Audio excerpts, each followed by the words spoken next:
আমরা এই মাসের 17ই আগস্ট থেকে আমরা 3,000 টাকা করে ভেরিফাইড লোকেদেরকে, মহিলাদেরকে অ্যাকাউন্টে পাঠাবো। একটু অন্নপূর্ণা যোজনা নিয়ে শুনবেন নাকি? জুন মাস থেকে 31শে জুলাই পর্যন্ত ফর্মে অনলাইন অফলাইনে আবেদন নেওয়া হয়েছে। অফলাইনে যাদের আবেদন নেওয়া হয়েছে তাদেরকে পোর্টালে আপলোড করার কাজ হচ্ছে, ভেরিফিকেশন করা হয়েছে। প্রথম যেহেতু আমরা জুনে লঞ্চিং করব বলেছিলাম, 28 লক্ষ লোককে এখান থেকে দিয়েছিলাম। নেতাজি ইন্ডোর স্টেডিয়াম থেকে আমরা অ্যাপ্রক্স 1,19,00,000 মতো লোককে দিয়েছিলাম।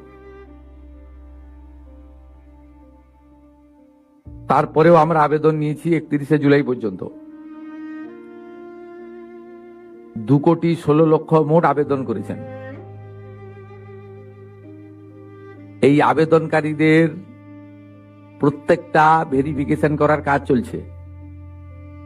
ভেরিফিকেশন প্রায় শেষ পর্যায়ে এসে গেছে। আজকে আমি ডিটেলসে বলবো না। 10 তারিখে আমি এবং সংশ্লিষ্ট মন্ত্রী মালতী রাভা রায় ডিটেলসে প্রেস কনফারেন্স করব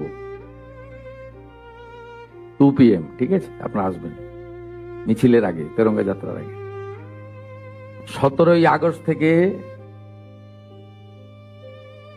10ই জুলাই পর্যন্ত যারা আবেদন করেছেন তাদের ভেরিফিকেশন কমপ্লিট করা যাবে, মানে 10 তারিখ পর্যন্ত এই মাসের। 11 থেকে 31শে জুলাই ভেরিফিকেশনের জন্য আরো সময় লাগবে। কিন্তু আমরা এই মাসের 17ই আগস্ট থেকে আমরা 3,000 টাকা করে ভেরিফাইড লোকেদেরকে, মহিলাদেরকে অ্যাকাউন্টে পাঠাবো। এবং কারা কারা বিবেচিত হবেন সম্পূর্ণ ক্রাইটেরিয়া 10 তারিখ সোমবার বলে দেব। 17 তারিখ থেকে অ্যাকাউন্টে অর্থ যাবে, সরকারি টাকা, নিয়ম মেনে দেওয়া হবে, বিজেপির সংকল্পপত্র মেনে দেওয়া হবে।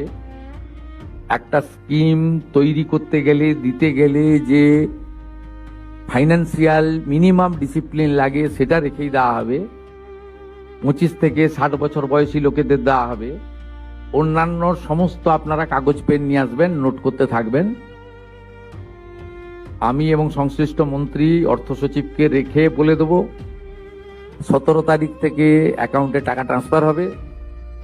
আর এটা কেবলমাত্র এই মাসে হয়ে যাবে। পরের মাসে থেকে বিজেপি সরকার যতদিন থাকবে প্রত্যেক মাসে দ্বিতীয় সপ্তাহে টাকা ট্রান্সফার হয়ে যাবে। অতএব এটা নিয়ে বিভ্রান্ত হওয়ার কিছু নেই।